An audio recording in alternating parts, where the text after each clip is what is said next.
So this was an interesting talk for me. I normally talk about more tangible things like work and, I was going to say innovation, but that's not tangible. And when the topic came up, I started looking at the moments in my life and thought I should start by saying hi before I get into that. And the thing that I struggled with this is something that I think some of you are familiar with. It's called imposter phenomenon. I talk about this quite frequently. If you don't know what it is, please Google it. You probably suffer from it, and so do many other creatives and high-achieving people. And this was one of those talks. Is anyone going to give a shit about what I have to say?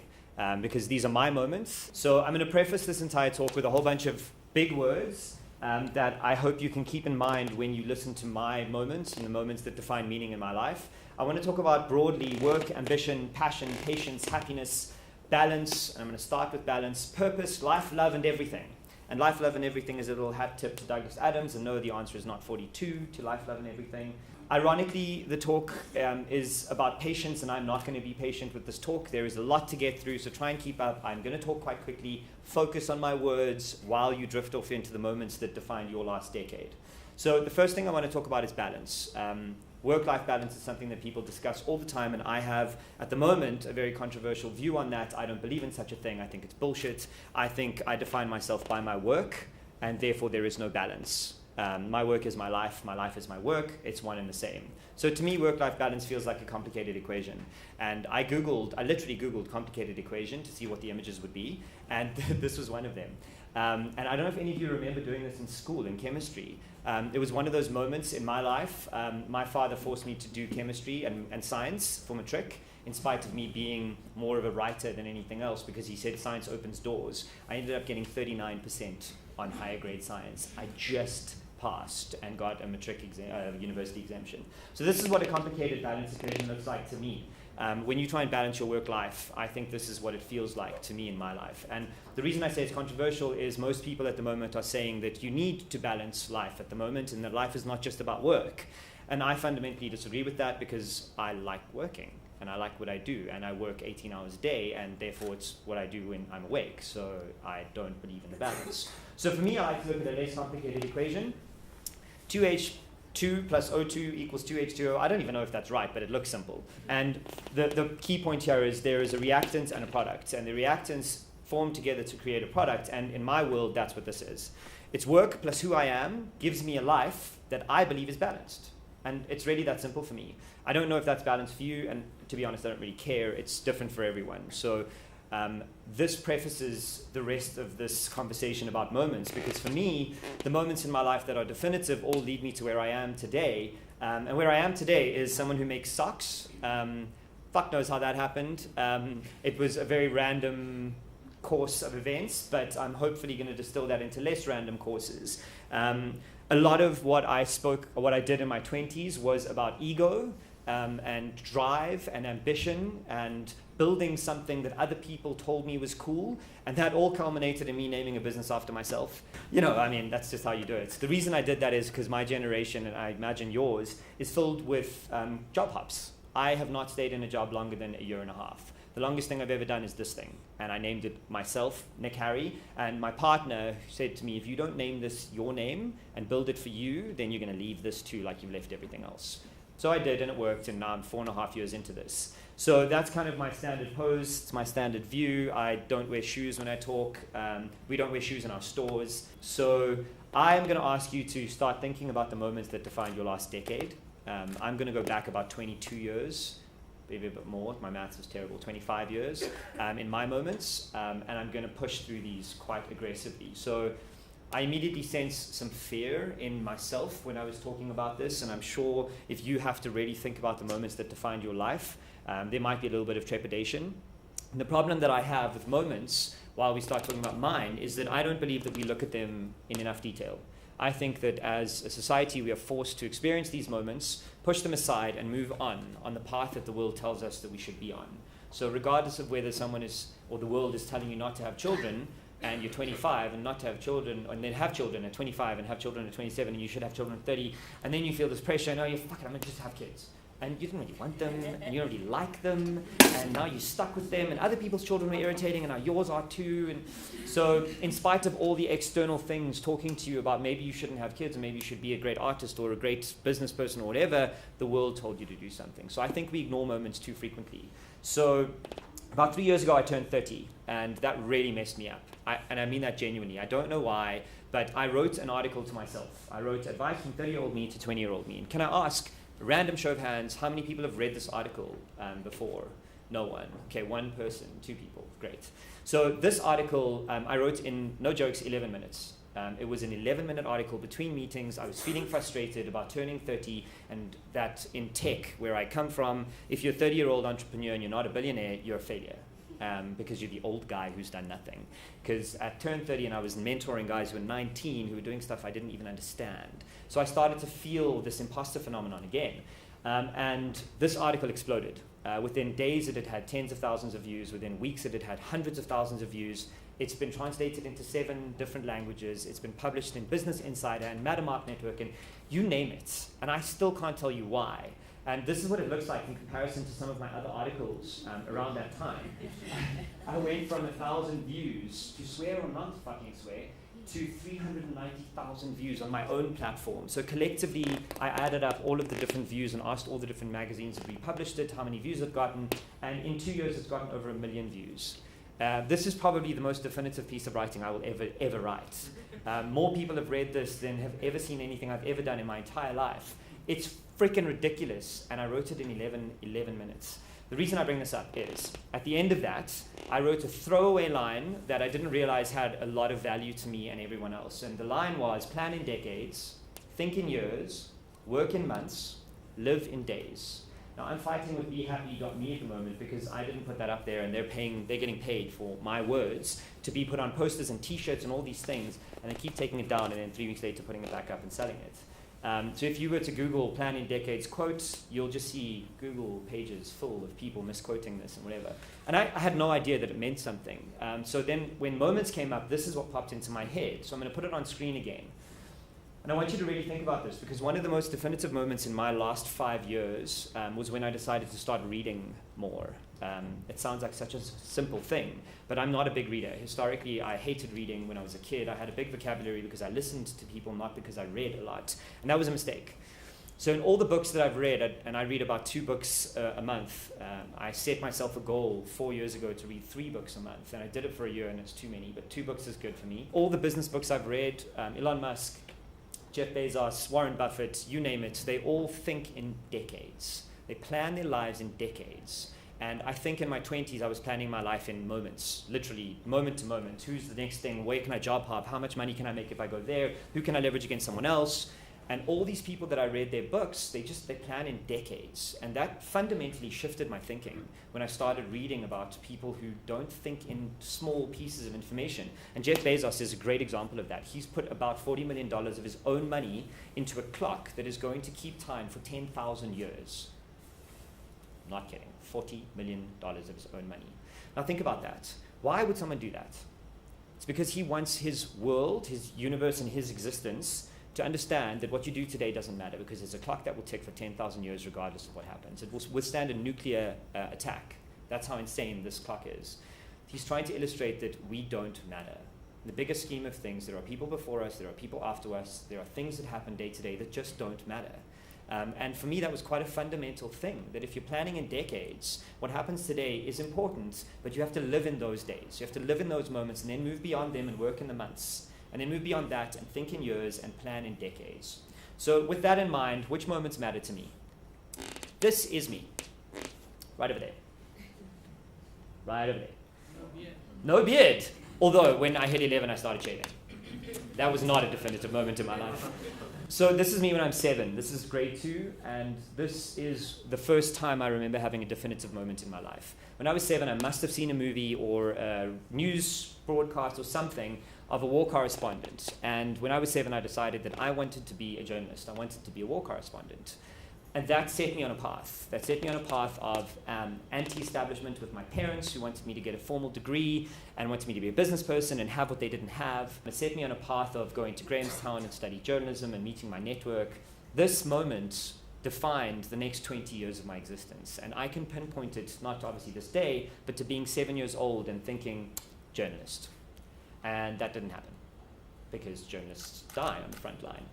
However, whenever I speak about the war correspondent that I wanted to be, I have to mention this incredible woman. Her name is Serena. She was one of my classmates at Rhodes, and she actually did become a war correspondent. This is her in Baghdad, an embedded journalist. She went to Iraq and Baghdad and is now a Reuters journalist, and she did it. And it's phenomenal to me that she did it and made it out alive on top of that. So there are people who actually do stupid things like that. Then this is me at about 11 or 10 or 11, I don't remember the exact age. Please take a moment to notice all of our incredible pants. That's, I don't know, it's just phenomenal. So that's me over there at the back. Yes, I'm pointing a laser gun at a little girl's head. That was my girlfriend at the time, and that's what you do when you're 11. But this was a photographer's fault. As you can see, everyone is pointing guns at everyone's heads. So the definitive points here in my life was one that I didn't actually realize was important, and I don't think anyone else did.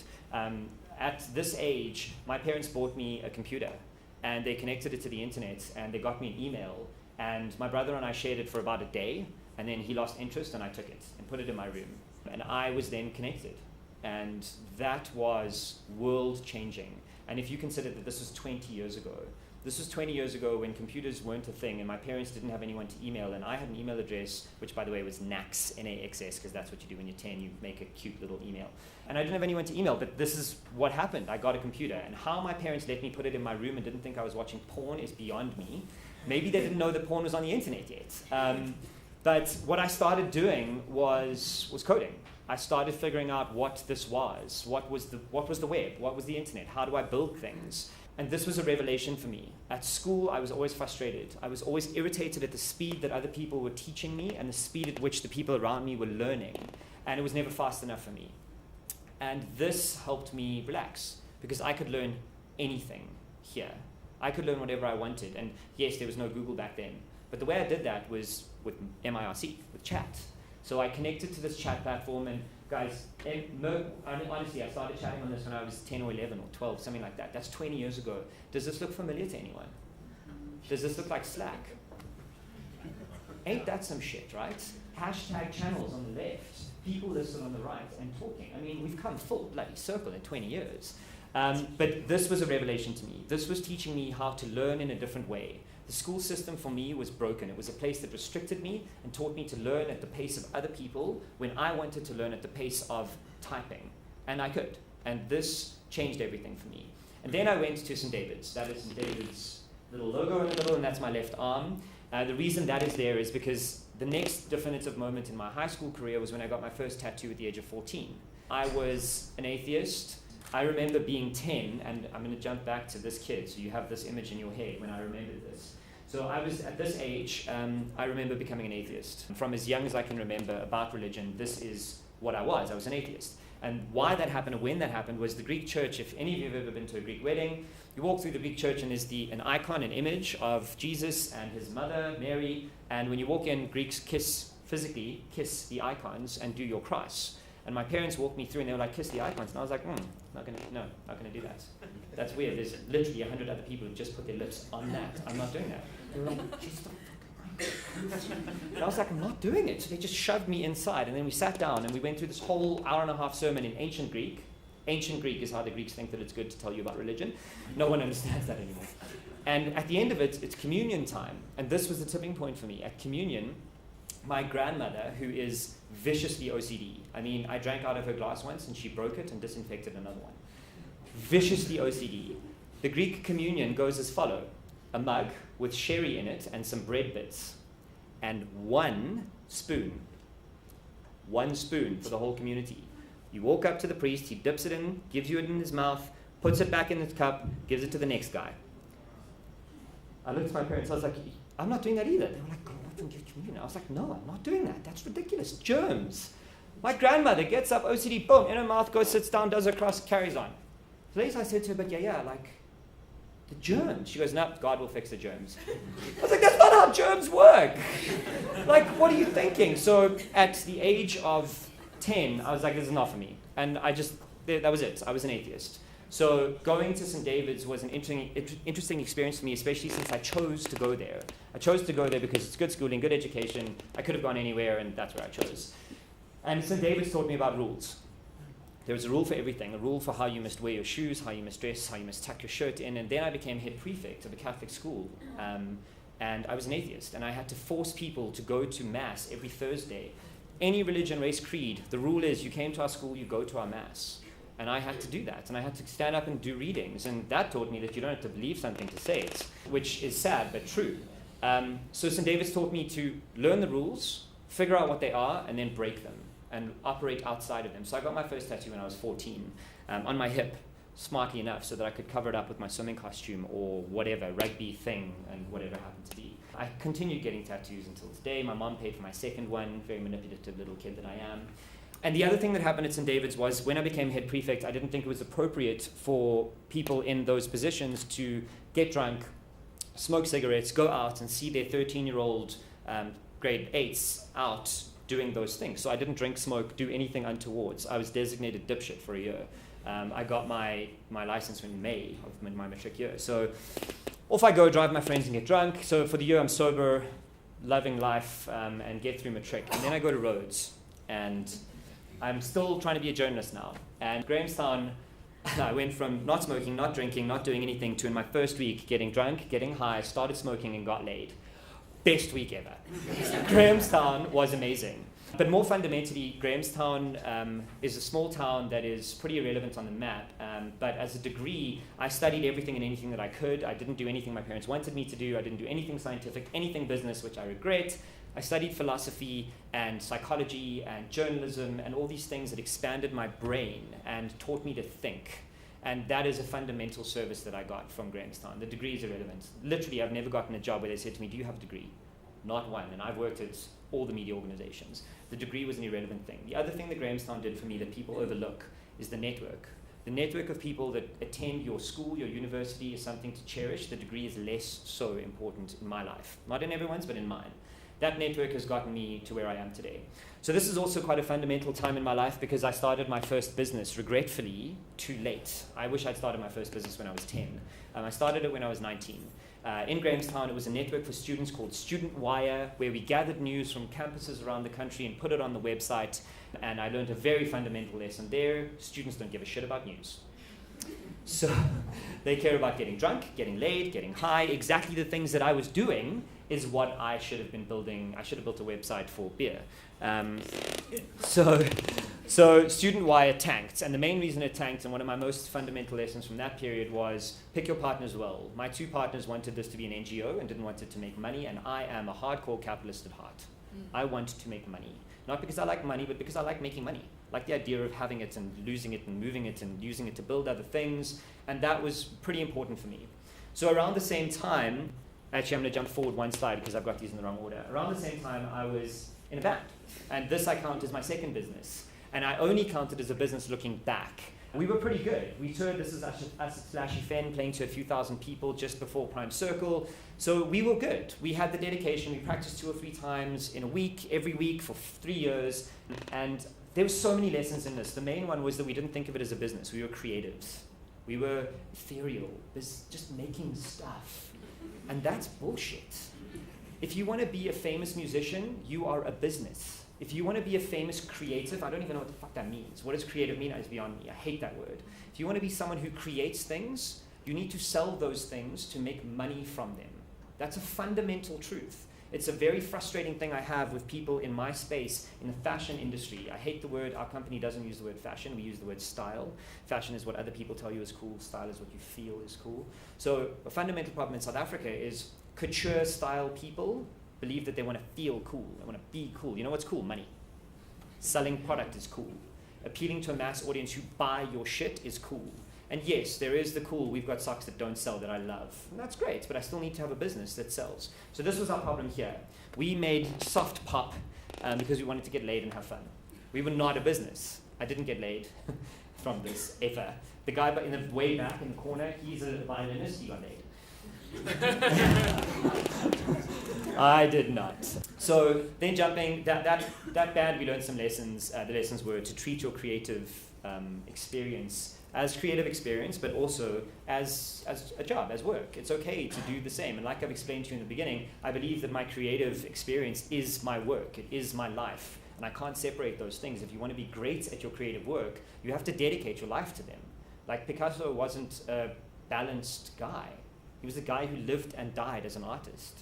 He wasn't balanced. And I don't believe that greatness comes with balance. Elon Musk, Jeff Bezos, yes, they have billions of dollars and they fly all over the world. Elon Musk has 5 kids on top of his $3 billion businesses. That man must not sleep ever. Like, he's made a choice, right? Jack Welch is famous for saying, there is no balance, there is choice. You make the choice and then you fit it into your life. And that's something that we fundamentally miss, is the choices we make are the ones we make. They don't happen to us. So then I started a social network called DigSpot, because when you're a student, or you think about a student-relevant things, so I started a social network for people in digs to communicate with each other. This is about the time Facebook started to become anything weighty, and this was an important moment for me as a business person, because this was the first business I raised money at. I raised about R250,000 from a private investor at 20 years old for a social network for students around the world. What the hell this guy was thinking giving me that money was beyond me. What happened subsequent to raising the money was 4 days later, I gave it all back because I had absolutely no clue what I was doing. And it was a very, very important lesson for me. And it's an entrepreneurial problem that I have with a lot of people right now, and it comes out of Silicon Valley. I'm going to take someone else's money, and I'm going to piss it away, and it's not going to matter. And I fundamentally think that that is wrong. I think that it's wrong to assume that because it's someone else's money, it's okay for you to learn stuff on their dollar. I still think it's money, and I still think it matters. So we gave it back, and we shut the business down because we didn't know what we were doing. And instead of blowing the cash and then needing to raise more and having egg on our face, we just moved on.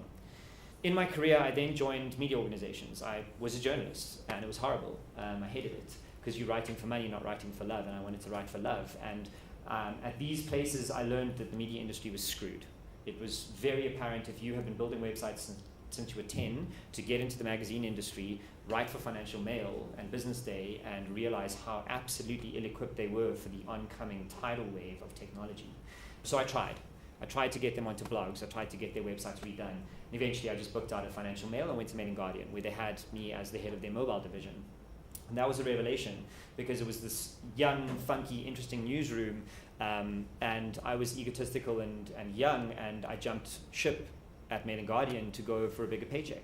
And that was a mistake. And when I did that, Matt Butland, who I've had this conversation with, so I don't feel bad saying this out loud, sat me down in his office and absolutely destroyed me. He tore me a new asshole. He said, this will be the biggest regret you'll ever have. You cannot leave a job after 6 months. No one is going to hire you. This is unbelievable. You're making such a mistake. Meanwhile, he was resigning the next day, but he didn't tell me that. So I jumped ship. And just to illustrate again, this is now 3 years out of university, and I've already done 4 different things. Most of them have failed dismally. So I joined a company called Zoopy, and I'm not going to spend too much time on here. Do any of you remember Zoopy? It was a video social network trying to compete with YouTube at the time. And what I learned from them is how not to run a business. And that's not meant meanly, but I was part of it. I became the GM of their Joburg division. I don't even know what that meant at 24, 23. What was that? And I took their budget and I blew it on big offices and big parties. And you'd think that that would be a lesson that I'd learned, but that lesson comes around and kicks me in the ass again.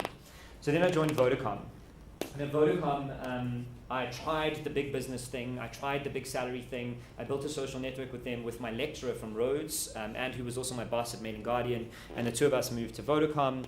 And we built the grid up to 2 million users, and it was going well. We had 30 or 40 people working with us. And one day, we calculated how much our project was worth to Vodacom over 2 years in relation to how much turnover they'd done. And we worked out that our 2-year budget was 8 hours of their turnover. And that was devastating. Imagine working for 2 years for a company that does not give a shit about your project. They're keeping it because it's cool. And we left. We subsequently left and raised money to start a company called MoTribe. And this was possibly the most influential period in my last 7 or 8 years. We raised a lot of money, moved to Cape Town, and did everything that startups shouldn't do. And this picture illustrates that beautifully. Our shirt says, fuck yeah on it. I mean, come on. Could you be more cookie cutter startup guys? So we started this company, and it doesn't matter what it did, but there were a lot of lessons here. The first one was I learned what vanity metrics are. So we went for numbers. Numbers were cool. So what we did was get 100,000 users in the space of 3 months. We bought them. Unequivocally, we bought them. We paid ads, we were spending hundreds of thousands of rands on Google Ads, and we had this party to celebrate that. Right now, for me, in my company at this point in time at Nic Harry, to spend money on a party like this makes me want to throw up, and I mean that quite literally, because this is hedonistic startup bullshit. And unfortunately, I didn't learn my lessons from Zuby, and I got stuck in this. This bit me in the ass hugely. So this company we ended up selling at a significantly lower price than we were offered a year before selling, and I didn't want to sell, my partner did want to sell, and I got screwed out of being in my company. I did not want to sell my company. I wanted to build something with ego and drive and passion and make it big and meaningful and all that bullshit that I didn't understand what it meant at the time because I wasn't looking at the numbers. And our business was nowhere. We were losing users hand over fist. We had no revenue model. We had nothing other than the ability to raise more money. And that's all I kept on trying to do, was raise more money. Fortunately, looking back, we exited to mix it, and I made a little bit of money, and it worked out really well. However, selling that company and losing my business partner, mentor, and friend of 5 or 7 years was brutal. I was immensely depressed, and a very real, severe depression. Because let me tell you, no matter what anyone says, even if you sell your business for R1 billion, it still hurts. Because it's yours, and it's your baby, and you've put your blood, sweat, and tears into it. Even if it was failing, it's still yours. So yes, I made money and it was profitable, but it was not what I wanted, and I was depressed. So out of that depression, I started a company called Forefront Africa, which was a consulting firm, because when you don't know how to do, you consult. So that's what I did. I consulted to big corporates, telcos into Africa, and that was cool. I traveled all over Kenya, Ghana, Nigeria. I can help you with that, all those countries you name. And I then sold this business to Imperial, another corporate. I swear, it's like I don't pay attention to the moments in my life. I don't realize at this point that I'm still unemployable. So I thought, let me give it a try, go for the salary, sell the business, work for Imperial. And honestly, they fought with me about whether I should catch a 5 a.m. flight or a 9 a.m. flight, because I could leave at 5 and arrive at 7 and work for that extra 2 hours. So they scolded me for booking a 9 a.m. flight. I landed, I gave them my shares back, said thank you very much, don't pay me anything, I'm out. And I quit that day because I then realized that I'm unemployable. I'm actually unemployable because I stand here in my socks with tattoos and I don't give a shit about anything anyone has to say. So that company was brief and a stint and another exit for me that got me, again, no money. In amongst all of this, I started a sock company.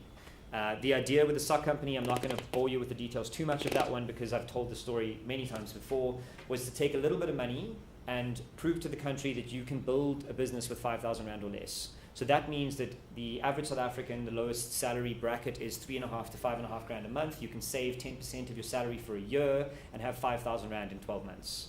That's the idea, right? So I took 5,000 Rand, started a sock company, and after 30 days we had sold 600 pairs of socks, and we rolled the business out of that into where we are today with 5 stores and a website that ships to 20 countries. This business has been incredible because I've started to think in decades. I'm starting to plan a brand in decades. I'm not thinking about what matters today.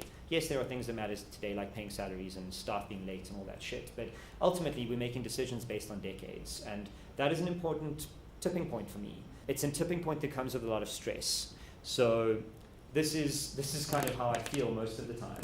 Today I'm going to live in the moment, and if it's unpleasant, I'm just going to eat a cookie. Why this is here is I Googled psychology images.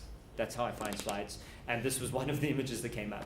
So I have started seeing what I call a mental coach. It's a psychologist. For years, I regretted the idea of a psychologist. I hated them, and they don't work, and all that bullshit. I can see in the perspective of my life, but I can't. And the pressure of building a business for decades means that you need someone to talk to about this. So I vetted my psychologist, and I interviewed him for our first session. Can you say type A? And he said to me, so a couple of things. First is, you have an anxiety problem. And as soon as he said it, I was very affronted and uncomfortable, as I said I was going to be in the beginning, and said to him, what do you mean? And he said, you like to make things worse than they are, so you feel an adrenaline push, so you work for longer and harder, so then you achieve more, and then it makes you anxious. So that you get more adrenaline, so you work harder, so you achieve more, so it makes you anxious. And that cycle, he said, you have to break. And I'm leading all the way to this final slide that the point of this whole talk is about patience. My 20s was about ego and drive and building big things and being a man and having a building, all that bullshit that comes along with it, that the world tells you to be in your 20s. And in my 30s, I learned that patience is an act. Waiting is a strategic move. And my psychologist said to me, you need to learn how to wait. You need to learn how to be calm and experience the moments that come towards you And this is how I verbalize that. You need to have the patience to experience the moments and the perspective to learn from them. And throughout my 20s, I just bashed my head against the wall, and through the wall, fortunately, to have some modicum of success. And my 30s is not about that anymore. And I don't know what it was, and I really wish it wasn't true, but turning 30 really gave me some perspective to go, wow, the last 10 years are irrelevant. I've only been alive for 10 years. 0 to 18 don't count. Someone else told you how to live. 20 to 30 didn't count for me because someone else was still telling me to live. 30, I realized there's so much time to build things, and I didn't have that feeling in my 20s. And the amazing thing is, if you start thinking in decades, and if you imagine that a business will take you, or in your case, a career or a skill will take you a decade to develop, when you turn 30, the average human being now will live to 65, 70, and by the time we're that age, probably 75, 80, 85, 90. When you're 30, you still have 5 decades in you. 50 years. Seriously, think about planning your life in decades. 50 years to become good at something. If you do something every day for the next year, you'll probably be an expert. Every day for a year. And how many of you watch Casey Neistat's videos on YouTube? Okay, a fair amount of you. This guy wanted to video blog. So he video blogged every day. Every single day for 400 something days in a year. He's now one of the biggest YouTube stars. The point is, if you do something every day for a year, imagine what you can do over 50. So for me, these moments all added up. And if you don't pay attention to the moments, and if you're not having the perspective to stop and look back, and the waiting, the strategic waiting, it's a move, then this is why you fail. Because you're not paying attention. And for me, that is what it was. I was not paying attention to the moments that I was experiencing throughout my career, saying, hold on, just stop, just take a chill, just stop. Stop and look, wait for things to happen, instead of just being so aggressive and pushing my way into everything. And now, it's hard, but waiting is a strategic move that we make in our company. If we are curious about something, we take our foot off the gas and wait. So going back to the first slide, the moments that have defined me have involved my work and my ambition, my passion, my patience, my happiness, a lack of balance, my purpose, my life, my love, and everything.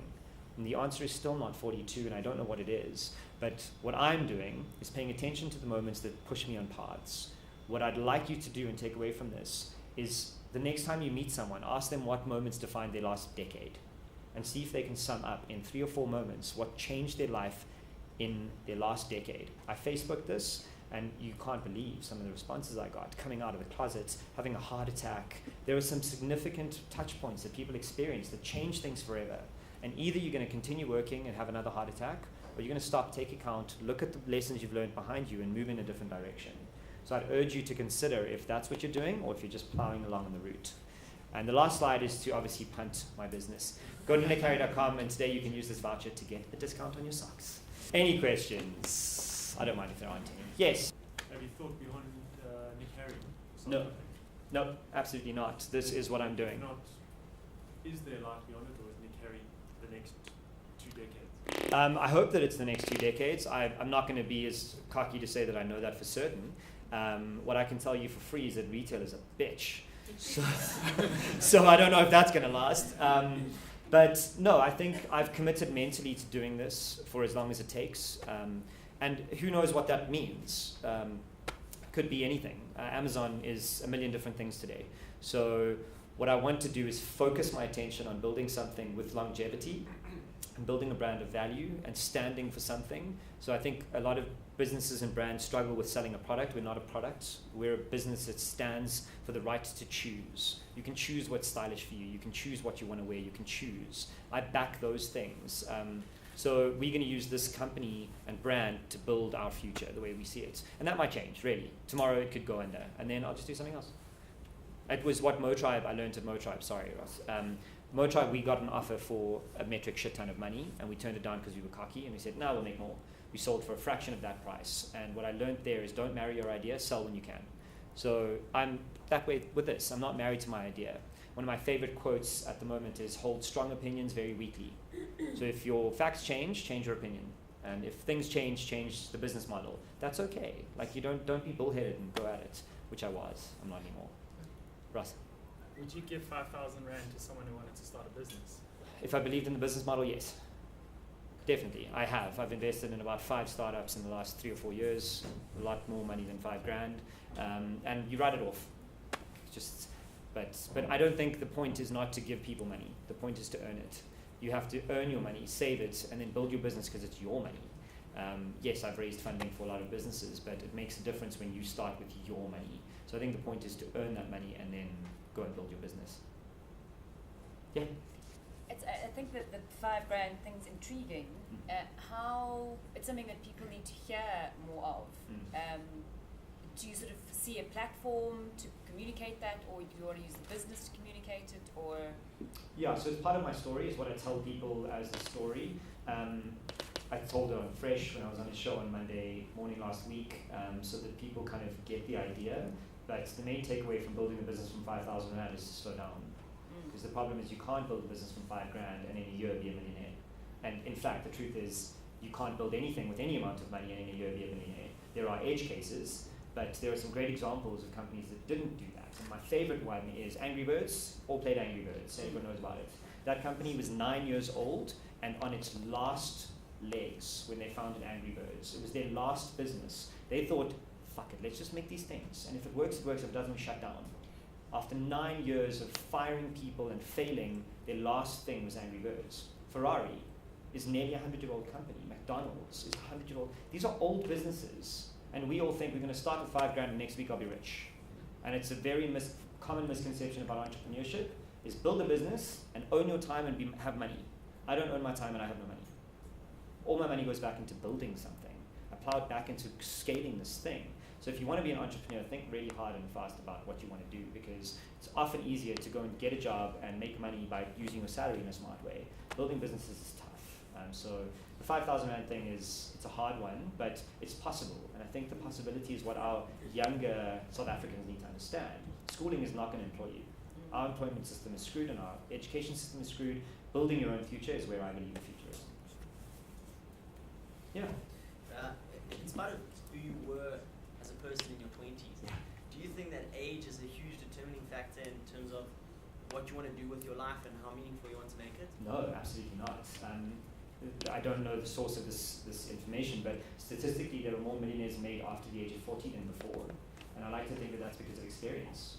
So again, with patience. So I don't think that age matters. I think that there are some edge cases of young people who have made it. And the glaring example of that is Mark Zuckerberg, who is irritatingly 2 days older than me. He's just the edge case. And everyone looks at him and goes, that's the default. And I can name literally tens and tens and tens and tens of millionaires who don't know their names, you've never heard of them, and they're in their late 50s selling oil or something random. So it's not about age, it's not about how cool it is what you do. There are lots of people doing lots of things at lots of ages. I like to tell my mom that the McDonald's founder founded McDonald's when not the guy who founded, but Ray Kroc was 54 when he started McDonald's. KFC, the guy was 65 when he started KFC. So it's not about age, it's about drive. And again, a contentious statement that most people disagree with me, but I believe that true entrepreneurs are born. I don't believe that you one day wake up and go, I'm going to be an entrepreneur. I think either you have a good idea that turns into a business and then you're stuck in it and you hate it anyways. But I think that you can build anything you want at any point, yeah. You spoke about imposter syndrome. Yeah. How do you deal with that, especially when you turn 30? In terms of, like that internal struggle, anxiety of am I doing enough? Am I where I need to be? Then you are where you need to be, but you're like, maybe I should be somewhere else. Yeah. How did you deal with bringing all that together? Cool. The question is, how do I deal with imposter phenomenon? So the first thing is you call it imposter syndrome. I like to call it imposter phenomenon, because I believe that the people who suffer from feeling like they're not good enough use that to drive themselves to be something different.